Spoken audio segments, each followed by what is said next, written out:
Muito bem. Então vamos começar com nossa aula. A gente está falando sobre funções. E vamos falar desta vez, né? Ou vamos começar nossa aula de hoje falando sobre funções, tá? Ou perdão, gráfico de funções, né? Gráfico de funções. Então, você lembra que nós falamos de gráfico de equações já nas aulas passadas. Então, gráfico de funções é bem parecido, né?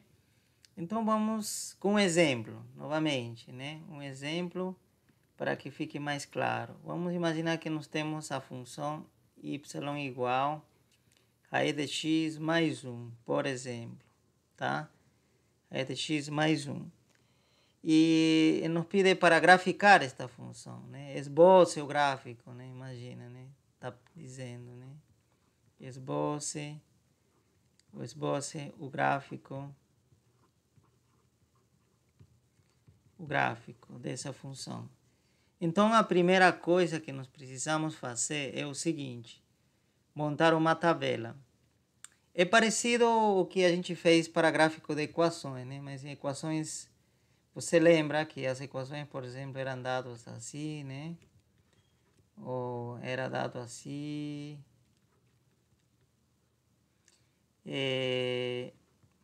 Tipo assim, né? Então, a primeira coisa que a gente precisava fazer era isolar y, né? Era isolar y. Então, deixamos o y, né? A outra variável x, nesse caso, a gente mandava outro lado, né? Então, ficaria, por exemplo, assim, nesse caso, né? Esse aqui passa outro lado, e esse passa outro lado com sinal menos, e esse 2 passa dividindo. Mas esse passo a gente não precisa mais para funções, porque em funções o y já é isolado. Sempre será isolado em funções, né? Então não precisamos já nos preocupar com a primeira parte, né? Então é mais fácil. Então a gente já vai para o segundo passo, que seria, né? Primeiro, decidir entre que valores de x eu vou considerar, tá certo? Então eu vou escolher que os valores que quero trabalhar sejam, né? Vamos imaginar que seja x, que seja maior que, posso supor, 0 e que seja menor que 2, pode ser também, ou 3, tá? Pode ser. Que mais? Mas também primeiro eu poderia fazer o seguinte, é porque pode ser que esse intervalo que eu estou escolhendo, tá? Não pertença ao domínio.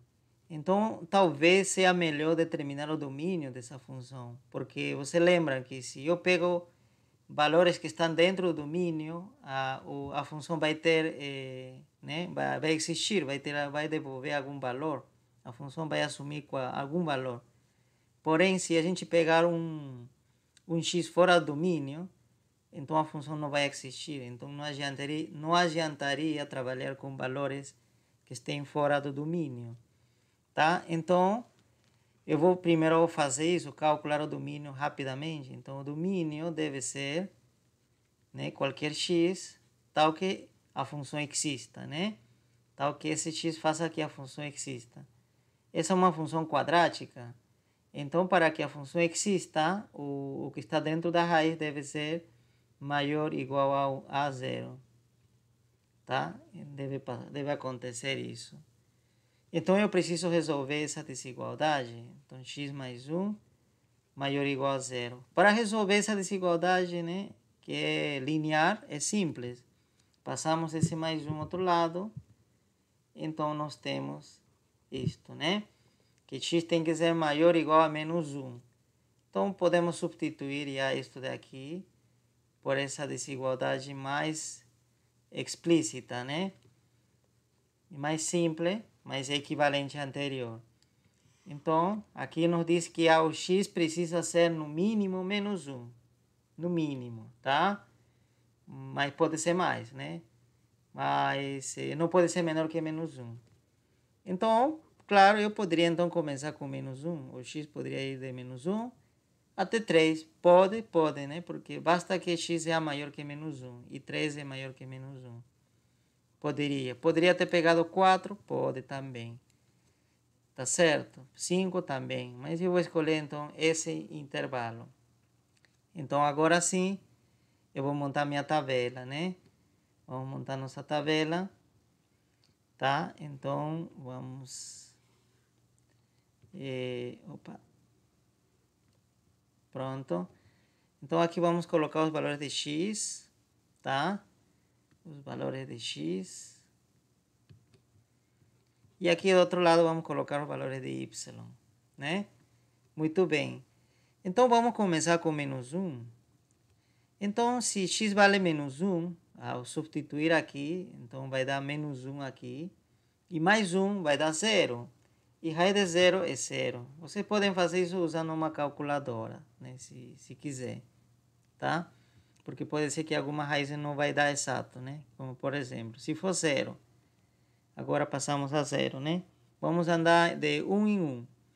Então se for 0 aqui, 0 mais 1, 1. E raiz de 1 é 1. Não, também é exato. Também não precisa calculadora. Agora vamos dar valor para x 1. 1 mais 1, 2. Raiz de 2. Então aqui colocamos raiz de 2. E se a gente usar a calculadora, claro, nos vai dar o valor de raiz de 2, que é aproximadamente 1,41. Aproximadamente. Tá? 41. E claro, tem casas decimais. Esse símbolo significa aproximado. Que não temos como saber o valor exato porque sempre vai ter casas decimais. Depois a gente poderia fazer com 2. E 2 mais 1, 3. Então vai dar raiz de 3. E este também seria aproximado a 1,73. E assim, poderíamos agora fazer finalmente com 3. O último que, né, do escolhido, né? Tá certo? Então, com isso vai dar raiz de 4. E raiz de 4 é 2. Esse sim é exato, né? Tá certo? Então, nós temos essa relação, tá? Muito bem. E continuamos. Muito bem. Agora, uma vez que nós temos, né? Montamos nossa tabela, nesse caso, cinco pares, né? Olha, nós montamos pares, olha. O primeiro par será menos 1,0. O segundo par será 0,1. O segundo par será 1, raiz de 2, porém não vou colocar raiz de 2, senão vou colocar o valor aproximado de raiz de 2 aqui. E aqui não vou colocar vírgula para não confundir com essa vírgula que separa os elementos dos pares, né? Tá? Então aqui eu vou colocar ponto. Eu vou trabalhar ponto. O ponto indica casa decimal, tá? Tá certo? A partir daí começa a casa decimal. Então, aqui seria então 1,41. E aqui seria 2. Claro, primeiro vai sempre x. 1,73. E aí o quinto par seria 3,2. Muito bem, então já tenho os pares, né? Eu posso apagar o domínio aqui para ter espaço. Muito bem, agora vamos com os eixos. Vamos desenhar os eixos, né? Acho que esse aqui desenha com seta, então já posso aproveitar isso. Então o eixo, vamos aqui, vamos mais para baixo aqui. Muito bem, eu nem preciso os eixos, né? Muito bem. O seta, né? Que aqui marca automaticamente. Muito bem. Agora o eixo Y seria essa daqui. Muito bem, então eu tenho o eixo Y e o eixo X, tá? Então desenhamos. E aqui será a origem, né? Vocês estão vendo, né? A grade que está no fundo do quadro, tá? Isso para que nos ajude, tá certo, tá? Muito bem.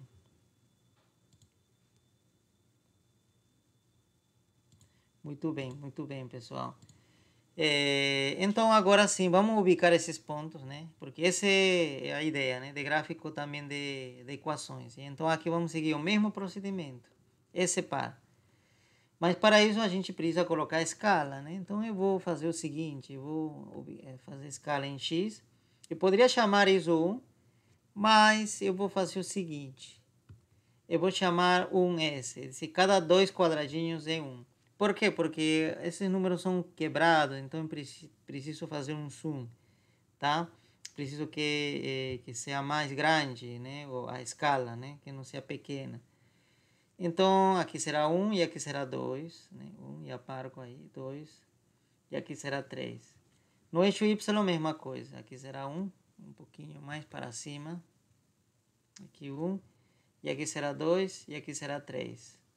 Muito bem, e aqui o negativo, menos 1, menos 2, e em Y mesma coisa. Muito bem, aqui diz que é menos 1 em x, então deve estar nessa posição, em x, porém na altura Y deve ser 0, então se é 0 a altura, então Y 0 é aqui. Então marcamos esse ponto, Muito bem. Que mais? Depois 0,1. Qual seria 0,1? Em 0 em x, ele disse aqui, em x, e em y 1. Então, é esse daqui. Que mais? 1, né? 1 em x e 1,41 em y. Este daqui deveria ser 1,5. Esta daqui, exatamente. Então, 1,41 deve ser um pouquinho antes. Então, deve estar mais ou menos nessa altura, um pouco antes, tá? Em x1 e em y perto de ser 1,5, mas não é. Então está por aí. E em 2, quando x vale 2, então estamos aqui, vale 1,75, quase, né? Um pouquinho menos. E 75 deve ser por aqui, olha. Entre 3, entre 2, que é aqui 2, e 1,5, né? Quase no meio por aqui. Então deve ser um pouquinho baixo. Então deve ser mais ou menos por aqui. Tá certo? Então nessa parte a gente já tem que, né, aproximar, né?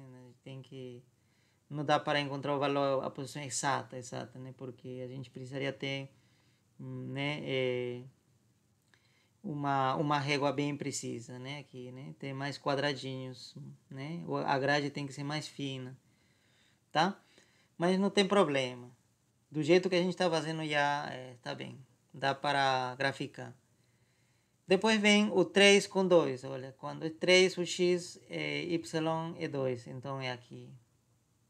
E assim a gente poderia continuar, né? Você lembra que o x ainda pode ir até 4, até 5, até o infinito. O que não pode ser menor que menos 1. Então, não pode ser. Não tem gráfico a partir de menos 1 nessa parte. Não deve ter. Pronto. Uma vez que a gente tem esses pontos, a gente junta, né? Então, juntamos esses pontos suavemente. Então, como continua, então aqui eu deixo ainda correr. Então, esse deve ser mais ou menos o gráfico, tá? Mas eu acho que a gente pegar um ponto mais próximo a menos 1, a gente vai observar que, na verdade, o gráfico é mais ou menos assim, tá? Opa, não tá saindo bem, né? Tá? É mais ou menos assim. Tem que passar por esses pontos, tá? Então, assim, esse deve ser. Então, e aí indicamos, olha, esse gráfico, né, com uma setinha, corresponde a qual função? Corresponde a esta função. No contrário, x mais 1. X mais 1. Tá? Então, corresponde a essa função. E até podemos colocar, então, com uma setinha, né? Olha, é assim. Tá? Esse é o gráfico.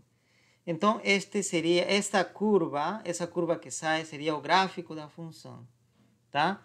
Então, o caminho é esse. Primeiro, né, nesse caso, e escolher, o primeiro determinar o domínio da função para poder saber que valores eu posso pegar.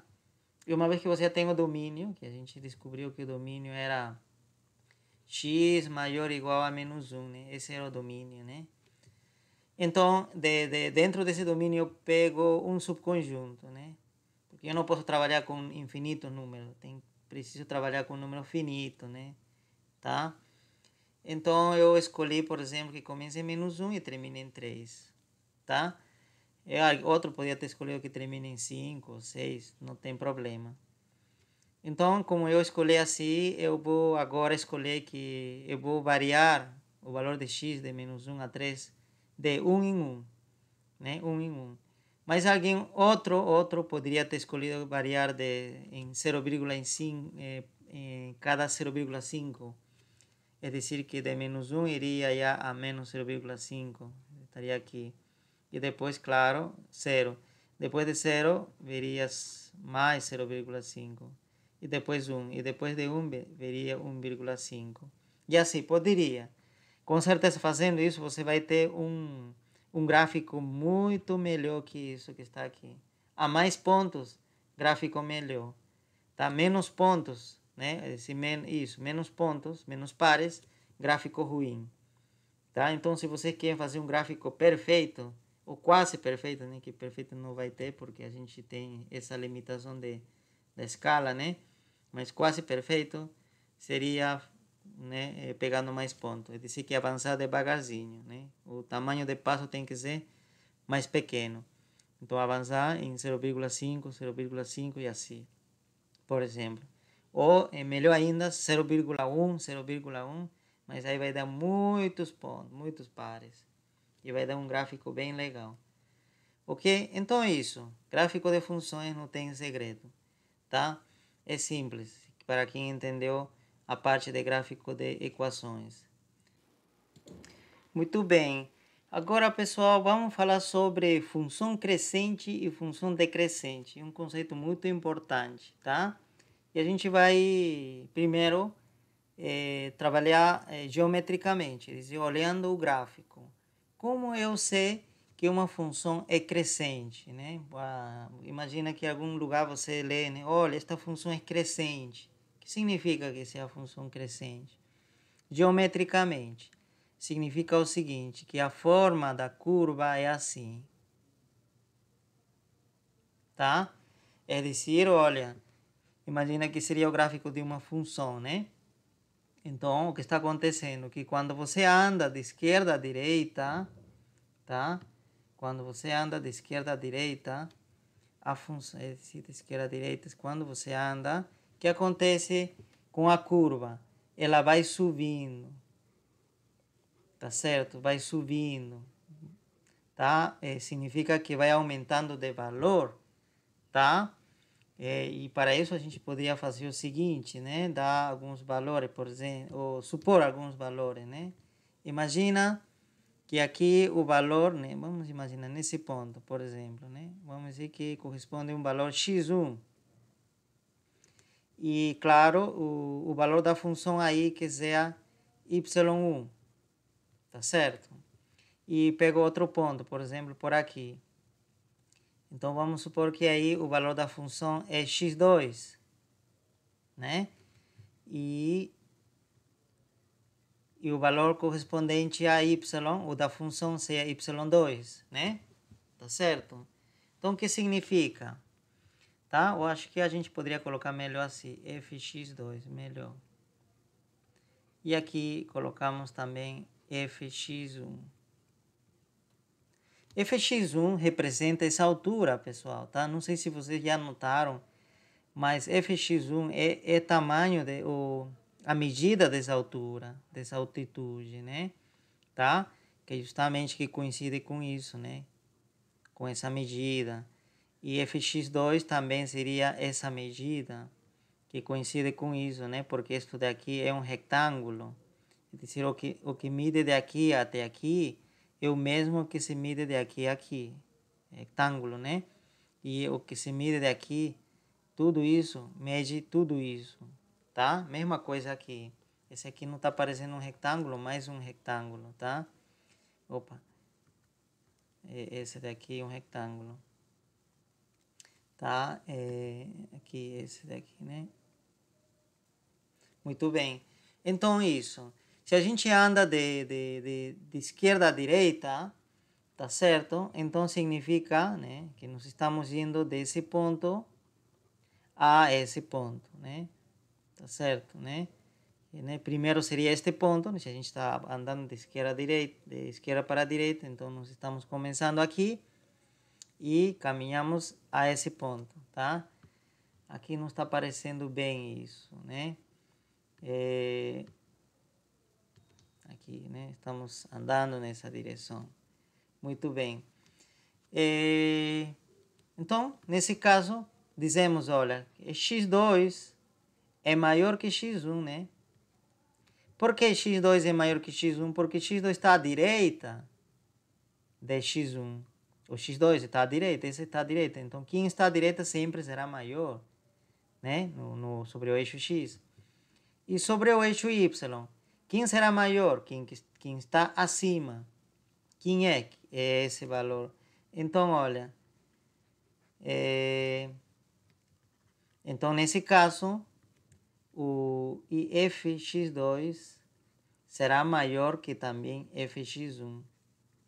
Então, se acontece isso, que quando, né? Se colocamos assim em letras, quando x2 é maior que x1 e acontece que o valor da função em x2, que é maior, também é maior que a função em x1, então significa que a função é crescente. É dizer, este daqui é uma forma de ver mais algébrico, matemático, de testar que é uma função crescente. Isto daqui. Tá? Então, quando acontece isso e depois acontece isso, então a função é crescente. A função é crescente.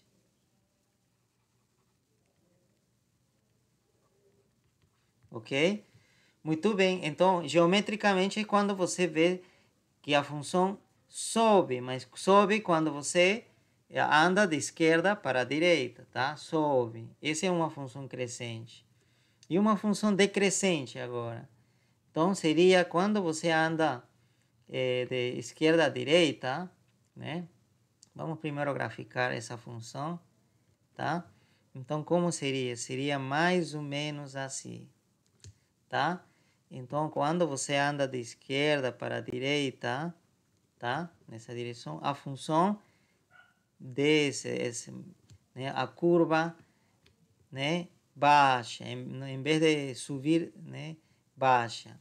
Então, nesse caso, é a função decrescente. Então, da mesma forma, nós podemos pegar alguns pontos, né?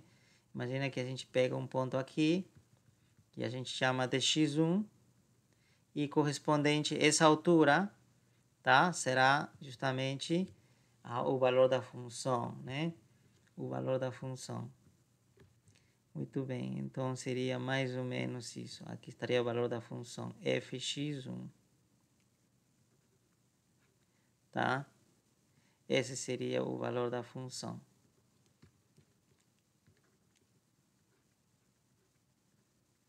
Desta altura. E vamos pegar outro ponto, por aqui, por exemplo. Então, aqui o valor, vamos dizer que seria já x2. E o valor da função será fx2. Tá vendo? Que altura é maior?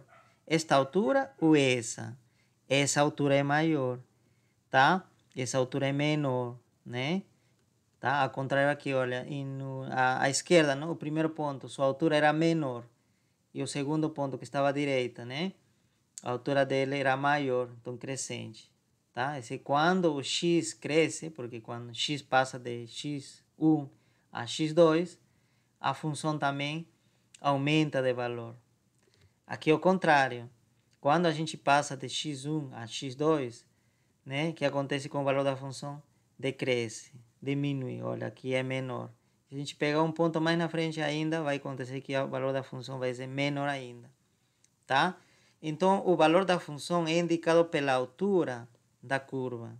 Tá? É importante isso. Então, nesse caso, como definimos isso algebricamente, tá? E não geometricamente. Então, quando x2, novamente, né? x2 está à direita de x1, né? Mesma coisa que nesse caso, né? E nesse caso acontece que o valor da função em x2 dá menor, já não dá maior, sino menor que fx1, então dizemos que a função a função a função, nesse caso, é crescente, né? Mas aqui seria a função é decrescente.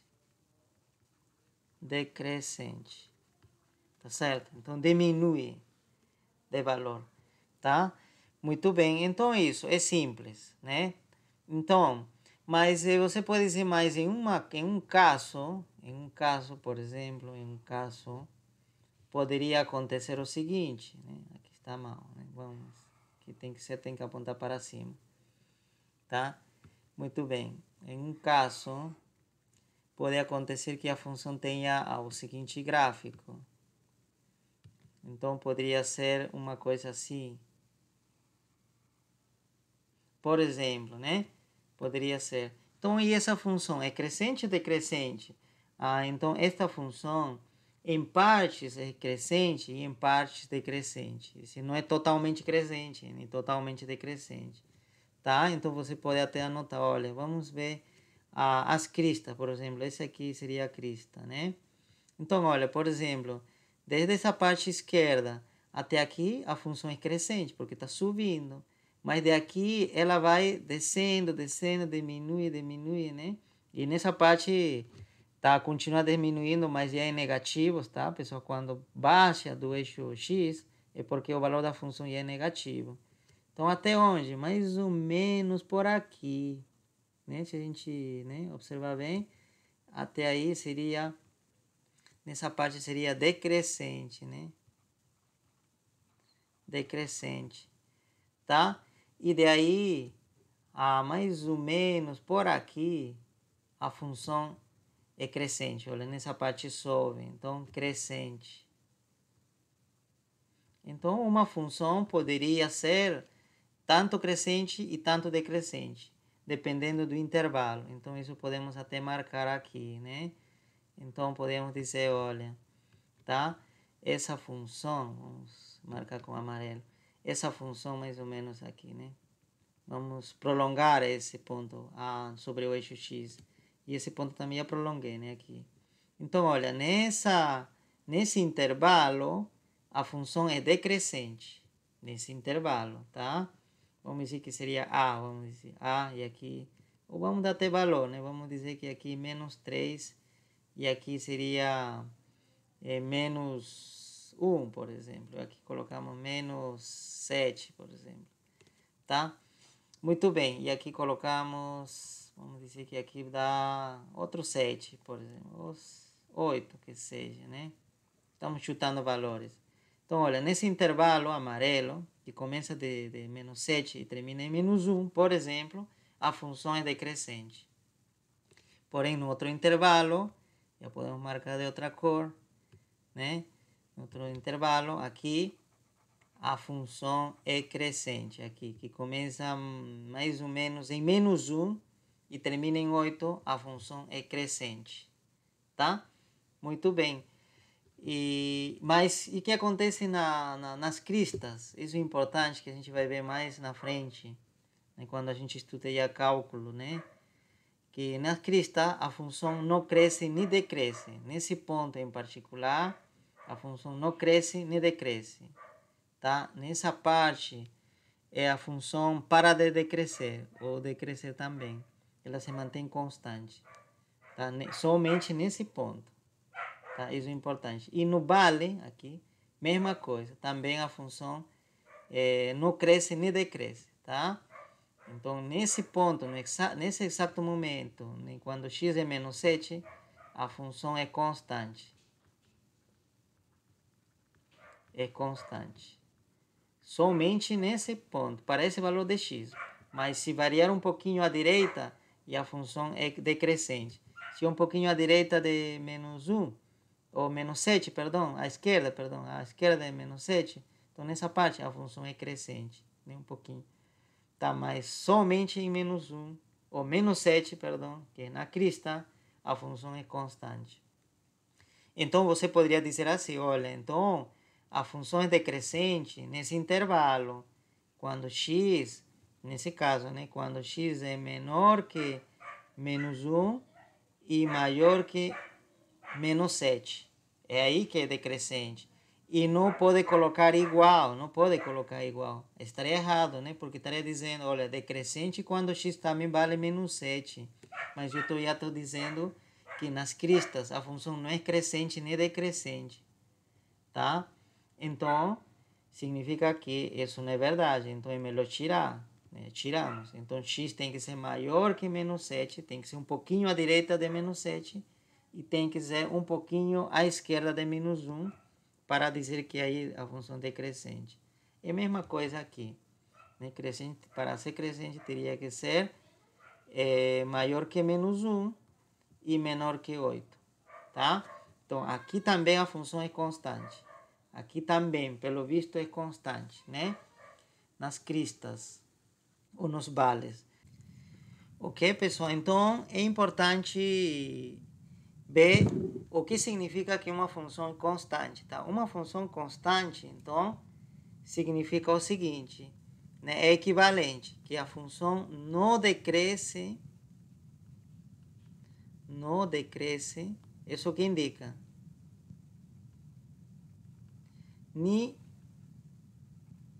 nem cresce. Tá certo? Tá? A função não decresce nem cresce. Tá certo? Então é isso. Então, esse é a função constante, é que mantém um valor, né, fixo, não varia. Mas isso aí a gente vai vendo de a poucos, né, com algumas funções particulares, né, a gente vai entender. Muito bem. Agora vamos falar de outra propriedade que tem as funções.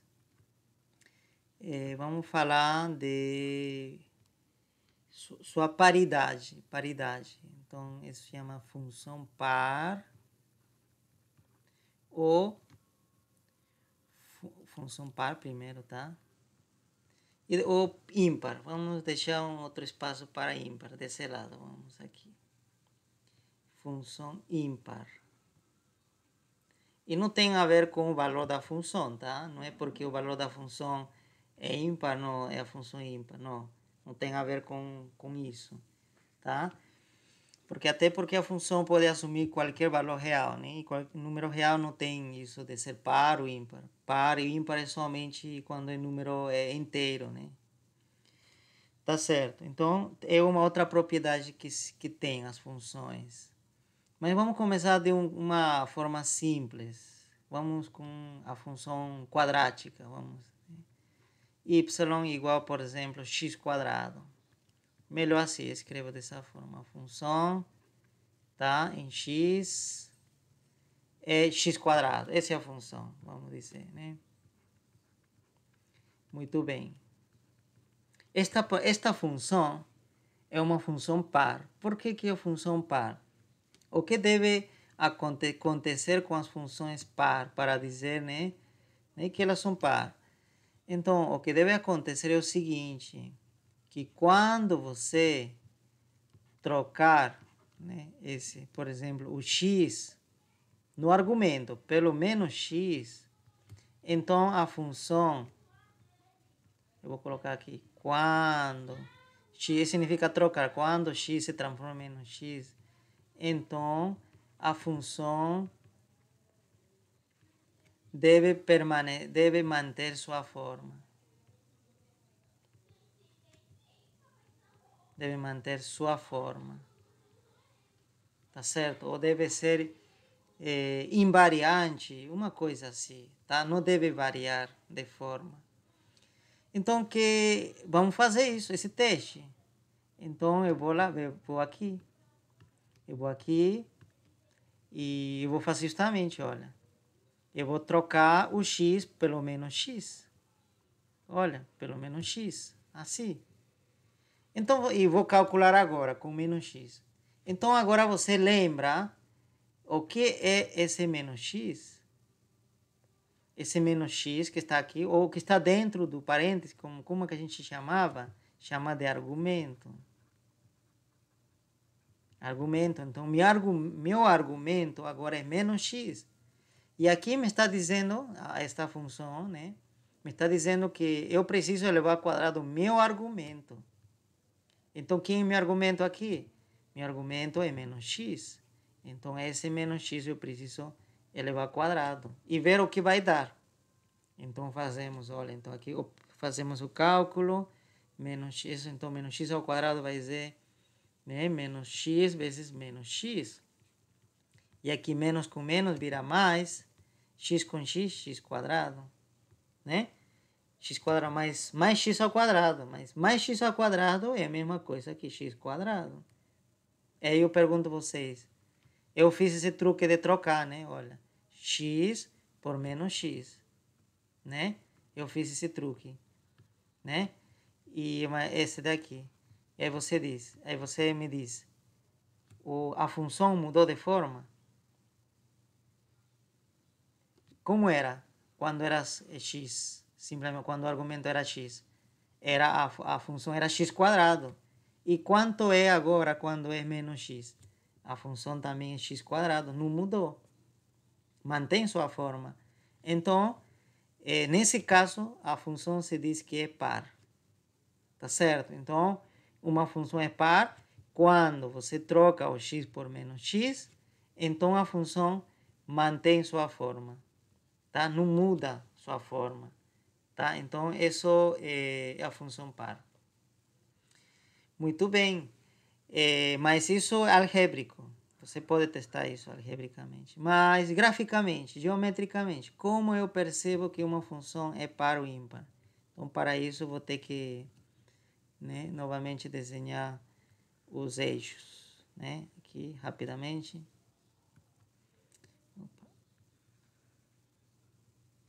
Eu preciso me adequar ao novo quadro, né? Muito bem. Então, por exemplo, se você graficar esta função quadrática, você vai ver, se você graficar, né? Ou a gente, não sei se já graficamos anteriormente, mas se a gente graficar, a gente vai encontrar uma parábola. Vai ser mais ou menos assim.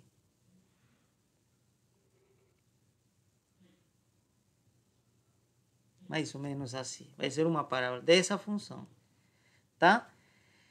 Então, graficamente, o que tem a função par? Que propriedade tem? Ela tem uma simetria. E qual a simetria? Tem simetria em relação ao eixo y. Tá? Elas têm simetria, colocamos aqui, tem simetria em relação ao eixo y. Ao eixo y. Tá certo? Aqui fechamos parênteses. Mas que tipo de simetria aqui? Então, esse aqui o y, né? E esse aqui x. Que tipo de simetria? Que tudo que aparecer no lado direito do eixo y, a partir de y à direita, tudo essa parte, é dizer que no primeiro e quarto quadrante, tudo que aparecer, vai aparecer simetricamente no outro lado, mesma coisa. No outro lado do eixo y, no lado esquerdo, vai aparecer a mesma coisa. É como se o eixo y, né, partisse o gráfico da função em duas curvas idênticas, simétricas, tá? É dizer, como se esse aqui fosse, né, em outras palavras, como um espelho. Imagine, esse eixo y seria como um espelho e aqui estaria, né, a curva, e aqui outro lado você vai ver a imagem dessa curva, né, refletida no espelho. Tá? Então, isso. Essa é a característica de uma função par. Tudo que aparecer no lado direito do eixo y aparece no outro lado, idêntico, espelhado. Tá? Então, essa é uma característica de uma função par. Poderia ser outra, não necessariamente tem que ser parábola. Poderia ser, por exemplo, já vou desenhar de Verge, por exemplo, isto.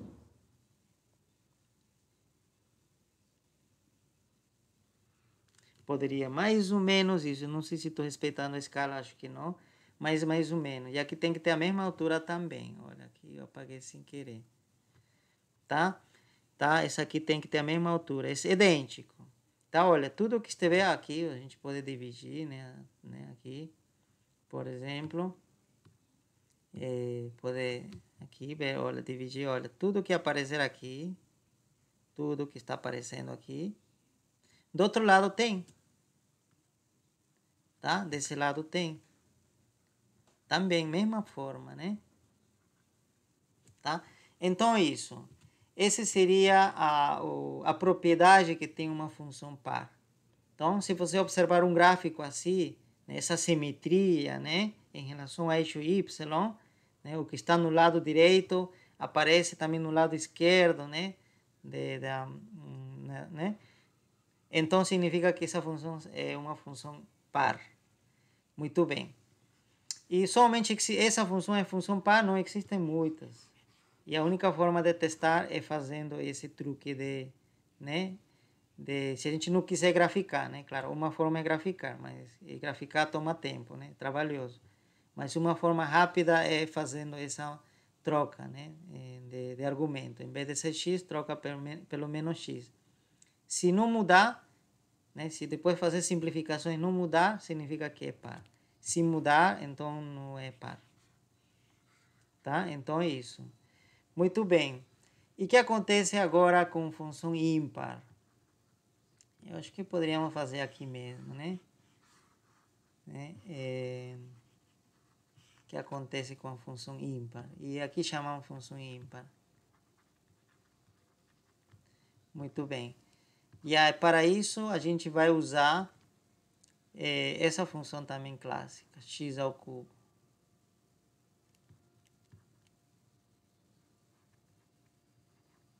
Tá. Então aqui já vamos trocar também o argumento, em vez de ser x, vamos trocar por menos x. Então, o que deve acontecer? Vamos testar aqui, né? Vamos substituir. Então, vamos aqui, menos x, igual, tá? Então, olha, o argumento é menos x. Então, a esse menos x eu preciso elevar ao cubo. Se elevo ao cubo, esse aqui vai ser menos x, vezes menos x, vezes menos x, tá? Estou colocando o mais explícita possível. E aqui vai ser o sinal, primeiramente. Menos com menos, mais. Com esse menos, vira menos novamente. X quadrado, vezes x ao cubo. Então, vira menos x ao cubo. Tá, e o que você notou? Que quando troco o sinal do argumento, olha, aparece um menos na frente dessa função. Né? Dessa função que está aqui. É dizer que a função troca de sinal também. Então, quando você faz isso, então aqui escrevemos a função, então a função troca de sinal. Mas mantém sua forma. Olha, somente trocou o sinal. Tá certo? Nada mais. Tá? Porque esse daqui é idêntico, compare, né? Esse com esse. Compare. A única coisa que mudou, né? É o sinal. Só tem um sinal mais na frente. Menos, né? Aqui era mais e aqui menos. Então é isso. Então, nesse caso, a gente está falando de função ímpar. E geometricamente, novamente, vamos ao gráfico. Né? Vamos ao gráfico. Aqui, então, o gráfico da função cúbica é mais ou menos assim.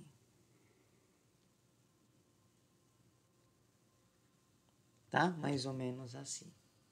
Essa função cúbica, se você graficar isso, você vai encontrar uma curva parecida a essa. Qual a propriedade que tem essa curva? É que se você virar essa curva, né, em relação à origem, ela tem simetria em relação à origem. Se você girar 180 graus, você vai ver que a figura vai ser o que era antes. Tá certo? Tá? E você pode imaginar, olha, se você virar 180 e dizer que você vai levar isto, né, e girar, o que vai acontecer é que vamos dizer que este braço, né, a partir daqui, este braço, acaba se transformando nesse braço. Vai ocupar, olha, esse aqui, se você levar, vai se transformar nesse braço. E este braço vai se transformar nesse daqui. Então, a curva não mudou. É idêntica, né? O que era antes. Então, existe essa simetria. Então, uma função ímpar tem a seguinte simetria, que a gente girar 180 graus em torno da origem, esse aqui é a origem, né? Esse aqui onde se interceptam ambos eixos, então a curva não muda, tá?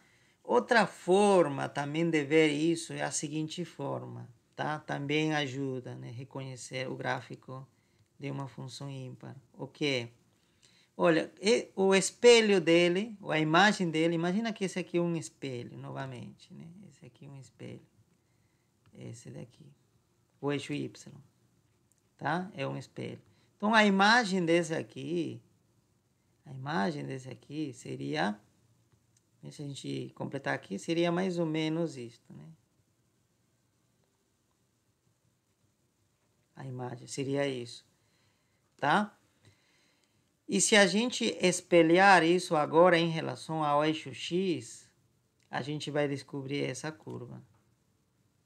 Tá certo? É dizer que essa parte, esse braço, esse ramo da curva, tá certo?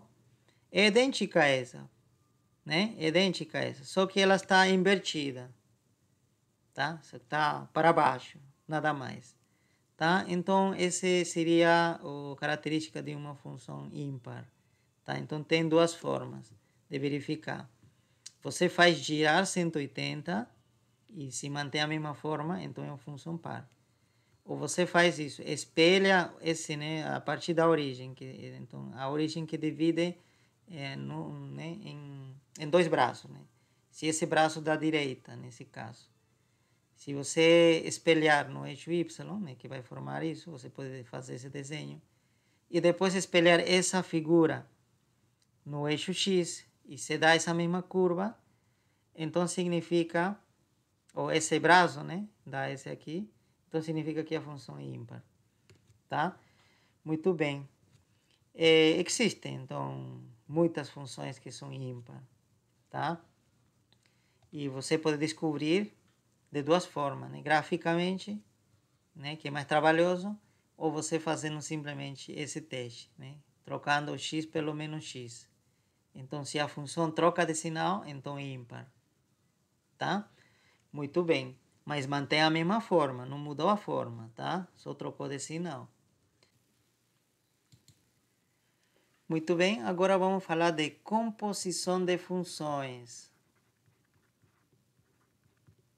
Composição de funções. Muito bem, o que é isso, né? Vamos imaginar que a gente tem duas funções. Vamos imaginar que fx é igual a raiz quadrada de x quadrado menos 1, por exemplo. E nós temos outra função, que é g de x também. E essa função é, por exemplo, 1 sobre x. Tá? 1 sobre x. Muito bem. E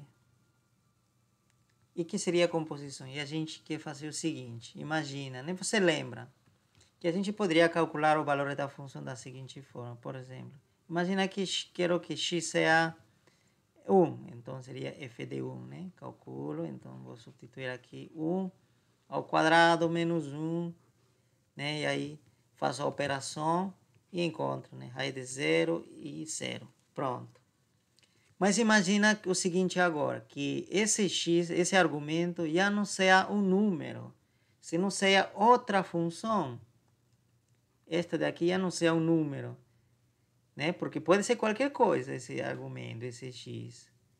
Imagina que esse x seja justamente isso. G de x. Meio estranho, né? G de x. quer dizer que o que está aqui seja g de x. Como nós calculamos isso? É dizer que nós agora vamos calcular o seguinte. F e dentro de f, g de x. G de x. Tá, como resolvemos isso? Então, basta reconhecer que o argumento é isto, g de x. Então, aqui me diz essa função f. F, que me diz? Porque aqui f que está agindo, né, sobre g de x. Né? O que diz o f? F diz que o que está no argumento eu elevo ao quadrado, tiro 1 e tiro raiz. Então, já vou escrever isso. Tiro raiz e depois eu vou restar 1. E onde está o argumento? Aqui, x. Aqui. O argumento deve ir aqui. Então, o argumento g de x deve ir aqui. G de x. E preciso elevar ao quadrado. Então, coloco entre parênteses. Preciso elevar ao quadrado. Então, é isso que preciso fazer. Então, o valor dessa função, né, que é meio estranha, né, porque o argumento é uma função também, né, já não é variável, se não é uma função, é essa. E como nós desenvolvemos isso? Simples. Agora, olha, já temos isto, né, estamos aqui. E agora, quanto vale g de x? Você sabe, está aqui g de x. Ah, então vou substituir por esse g de x. Quanto é? 1 sobre x, e isso preciso elevar ao quadrado, e depois tirar menos 1. Então é isso, era isso, né?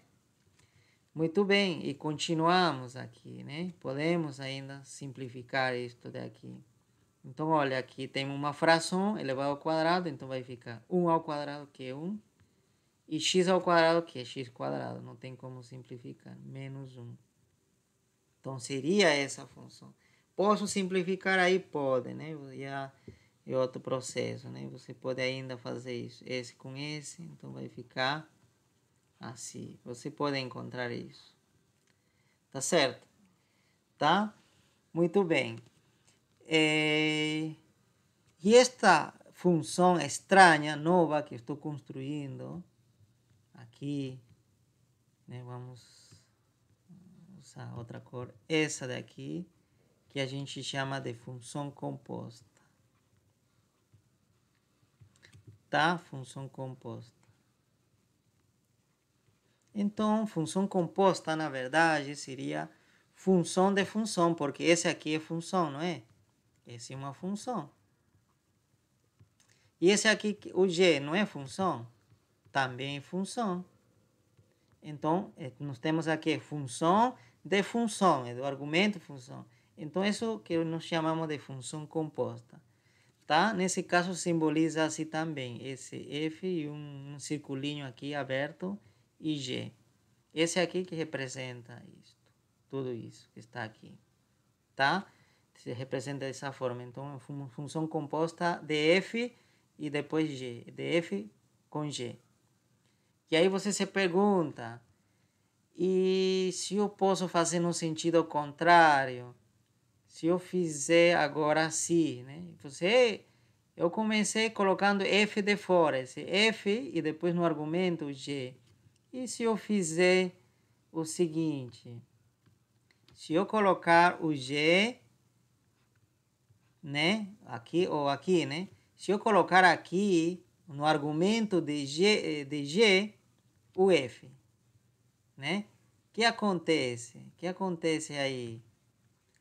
Aqui, então eu vou colocar no argumento esse fx. Quer dizer que aqui, né, seria isto. Então, nesse caso, tá? Nesse caso, já seria função composta. Também seria uma função composta,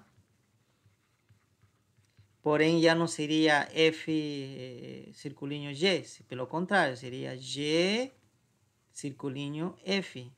Tá? Nessa ordem, como está vendo, olha. G, f. Muito bem. E o que seria? Será que vai dar esse mesmo resultado? Raiz de 1 menos x ao quadrado dividido por x quadrado, vai dar? Será que a ordem importa? A gente vai descobrir. Vamos lá, então vamos desenvolver isso daqui. Então seria, né? Raiz, não. Então começar com g. O que disse g? G, o que tem que fazer o g? Com argumento. Ao argumento eu preciso, né? Preciso formar uma fração em que o argumento deve ir no denominador e o numerador deve ser 1. Então, 1 sobre o argumento. E que um argumento está aí, de cor laranja, né? Então, eu vou fazer isso, o argumento. Então, deve ser isso. Deve acontecer isso. Estou fazendo respeitar essa regra, porque isso que me está dizendo. O G diz, olha, o trabalho da função G é, né, dividir 1 pelo argumento. Tá? Isso estou fazendo. Dividir 1 pelo argumento. Que o argumento é fx. Muito bem, continuo. Aí, né, continuo. Então, vou ter aqui. Agora sim, olha, vou ver. E quem é fx? Para poder simplificar, quem é fx? Agora sim me lembro. Olha, fx isso. Então, coloco. Então, era raiz de x quadrado menos 1. Muito bem. E eu posso simplificar aqui, não, assim como está, eu acho que fica. Não tem como simplificar. E deu isso. Igual. Né? É igual esse aqui com esse? Não necessariamente. Pode acontecer que algum, né, caso particular dê igual. Pode ser uma coincidência, mas não é regra. A regra é que são diferentes. Tá? Esta função composta e essa função composta são diferentes. Tá? Não tem nada a ver. Ok? Então, dado duas funções, eu posso, né, encontrar essas funções compostas. E ainda mais, você pode dizer, e agora você fez né, vamos dizer, a composição, que a gente chama isso de composição, da função f com g, g com f. Eu não poderia fazer a composição de f com ele mesmo? Posso fazer isso? Pode fazer. E como seria? Esse daí seria o seguinte, seria f, e dentro do argumento do f também o próprio f, né? Seria esse, f de f. E como seria isso? Fácil, né? Então vamos lá. Vamos colocar esse f de dentro de outra cor, né? Para que vocês consigam distinguir, né, a diferença. Então, olha, vamos começar por fora, né? Esse f. Quem me diz o f? Né? Que o argumento eu preciso tirar a raiz, então vou fazer isso, tirar a raiz, tá? Tirar a raiz. E depois o argumento elevado ao quadrado, então aqui um argumento aí é fx. E a esse preciso elevar ao quadrado. E a esse preciso tirar menos 1. Pronto, já fiz. Agora, uma vez que eu fiz isso, eu preciso simplificar, né? E fx, já sei quanto é. Sim, você sabe fx quanto é. A raiz de x quadrado menos 1, né? Esse vamos colocar de outra cor, para você ver a diferença, né? fx é esse aqui. Menos 1, tá? E depois vem um parênteses e ao quadrado. Menos 1. É isso. Tá? E aqui você pode simplificar, olha, porque aqui tem a raiz e aqui tem expoente, né? Você pode simplificar esse com esse. Pode. Mas não esqueça de tirar valor absoluto aqui. Como que vai ficar? Vai ficar assim. Vai ficar assim. Valor absoluto de x quadrado menos 1. E por fora ainda menos 1. É isso. Isso que vai ficar. Tá? E claro, isso aqui não tem mais como simplificar, então ficaria assim. Mas existe, né? É importante que descobrimos que dá para fazer a composição f com f. E finalmente, e dá para fazer g com g? Claro que sim, né? Se funcionou f com f, mesma coisa. E aí você poderia fazer esse trabalho. Ok? Então é isso. Isso, disso que se trata a composição de funções, tá? Você pode inventar funções aí e praticar, tá? E compor essas funções que você vai aprender. Ok, pessoal, né? Agora vamos falar de funções polinomiais. Polinomiais. Vocês sabem que é o polinômio, né? Nós falamos. Mas em especial eu quero falar da função linear ou função afim, né? Como vocês queiram chamar, tá? Muito bem, então, função linear ou afim, tá? Ou afim. É muito importante isso. É um assunto bastante simples, porém muito importante. Então, não porque seja simples, né, vocês não vão deixar de estudar. Estudem, que vai ajudar bastante a entender o conceito da derivada, né, e muitas outras coisas. O que seria então uma função afim ou linear? É bem simples, uma função, né, desse tipo. É uma função, né, em que aparece um m. Eu vou colocar da forma como aparece sempre.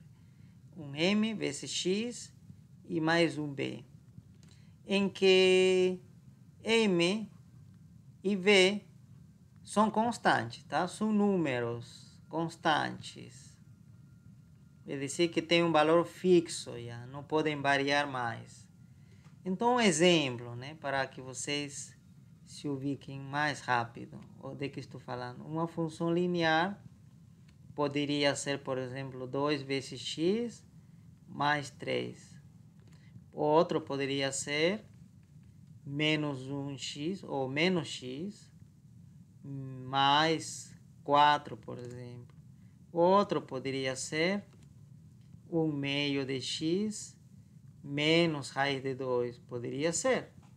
Tá certo? Tudo essas funções são funções lineares ou afim. Tá? Por quê? Porque, olha, aqui essa é uma constante, não é? Constante 2. Esse aqui, constante. Aqui que coeficiente tem? O coeficiente do x é o m, né? Então, quanto é? É menos 1. Tá? Aqui m, tá? Então, nesse caso, o m é menos 1. E quanto é aqui m? É 1 meio, né? Tá certo? Tá? Quanto é b? Aqui, esse aqui 3. Aqui quanto é b? É 4. E aqui o b seria, claro, com todo o sinal, tá? Seria menos raiz de 2. Tá certo? Estas funções são lineares. Que mais? Qual característica? Essas são constantes e o expoente de x tem que ser sempre 1. É dizer, não precisa aparecer, né? Não pode ser x quadrado, não. Tem que ser exatamente isso. Tá? Muito bem. Então, m e v constante. A única variável é x. Essa função tão simples, como falei para vocês, tem muita importância. Tá? Este primeiro coeficiente m a gente chama de coeficiente angular. E esse coeficiente, não terminei aqui de escrever, coeficiente angular. E esse segundo constante se denomina intercepto barra y. Depois a gente vai entender o que indica isso. Tá? Esse é o nome, intercepto y. Tá? Ou simplesmente intercepto. Tá? Muito bem. O gráfico de uma função linear de qualquer dessas sempre vai ser uma reta. Sempre vai ser uma reta. Mas pode ser uma, né? Vamos aqui. Eu vou desenhar os eixos primeiro, né? Não estou conseguindo desenhar direito os eixos aqui. Tá? Não estou conseguindo. Vamos lá. Mais ou menos. E aqui o eixo X. Muito bem. Tá?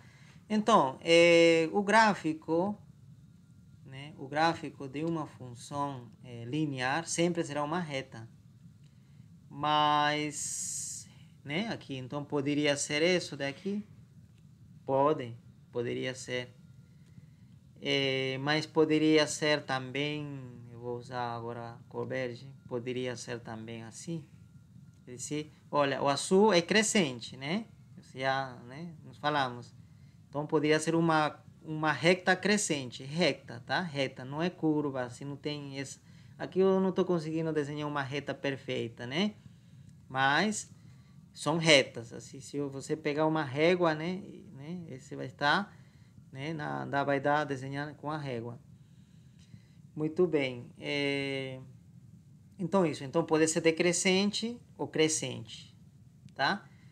Quando o M é positivo, vai ser crescente. Então, olha, aproveito. Este corresponde a um M positivo. Então, representamos com maior que zero. E esse verde corresponde a um M negativo, decrescente. Então, esse coeficiente angular me dá o sinal dele me dá uma informação já. Me diz se a função é crescente ou decrescente. Tá? Se essa função linear é crescente ou decrescente. Muito bem. E alguém pode dizer, mas e o que acontece se esse M é zero? O que vai acontecer é que a função vai ser constante. Como poderia ser o gráfico dessa? Vamos escolher alguma cor, né? Esse daqui, vamos ver. Não sei se sai. Então, uma função constante, ou uma reta com M, zero seria assim. Eu vou apagar essa parte aqui. Pode ser que você confunda, né? Onde poderia ser? Aqui. Tá, esse daqui. Isso seria M igual a zero. Seria uma reta horizontal. Reta horizontal. Então, essa seria uma função constante, na verdade. Não seria função linear, estritamente falando, porque nesse caso, né, por definição aqui, eu esqueci de falar, o M precisa ser diferente de zero, tá? Diferente de zero. Então, não pode. Esse aqui não é função linear ou afim, não é, tá? Estritamente falando. Mas é uma função. Que função é? É uma função constante, tá? É só para, né, tirar essa dúvida. E o que acontece quando M é zero? Se transforma em uma função constante. E como é o gráfico? O gráfico é uma reta horizontal, que não sobe nem desce, tá? Ela é horizontal, tá? Muito bem. A altura que vai, por onde vai passar, isso, quem nos vai dar informação disso é o V, tá? Muito bem, justamente. Vamos lá. Eu vou apagar isso daqui. Vou apagar isso daqui. Muito bem, vamos apagar isto. Então, e vamos apagar também essa daqui. Você já sabe, né, que isso corresponde a M negativo, tá? Então, e o V? Que informação me dá? O V me vai dar a informação do intercepto com eixo Y. Esse daqui. Essa altura, né, essa altura aqui, justamente, vai ser o V. Tá? Então, por exemplo, para essa função, vamos imaginar, onde deve cortar o gráfico dessa função? Deve cortar no ponto 3, no eixo Y. Aqui. Então, de aqui até aqui deve ser 3 unidades. Né? Tá certo? Então, isso que indica, o V indica o intercepto com eixo Y. E o M, por enquanto, o sinal do M me indica se a função está subindo ou está, né, descendo. O sinal. Agora, o valor, isso me diz o seguinte. O valor me diz o ângulo, né, tem a ver com o ângulo que forma, né? Porque aqui forma um ângulo, olha. A reta com esse eixo X forma um certo ângulo, olha, se intercepta, né? Então eu poderia medir esse ângulo, tá certo? Esse ângulo vamos chamar de alfa, né? Claro, não é M ainda, porém a tangente desse alfa me vai dar justamente o M, tá? Então o que seria M? tem a ver com um ângulo, né? Com um ângulo que forma a reta com o eixo X, com esse eixo, não com o eixo Y, tá? Esse alfa sempre será o ângulo formado pela reta com o eixo X, sempre, tá? Então, esse M, né, seria o valor da tangente desse ângulo, tá? Tangente desse ângulo. Por isso que, né, M se denomina coeficiente angular, porque ele é o coeficiente do X, e angular porque ele tem a ver com o ângulo, que forma a reta com o eixo X. Então, aqui, por exemplo, nessa função, o coeficiente angular é 2. Significa que quando a gente fazer o gráfico, né, dessa reta, tá? O ângulo que vai formar essa reta vai fazer com o eixo X um ângulo cuja tangente vai ser 2, tá? É isso. Por enquanto, acho que podemos ir adiantando isso, né? Amanhã ou na próxima aula a gente irá né, aprofundando mais nesse assunto de função linear, muito importante. Ok? Então vamos parar aí.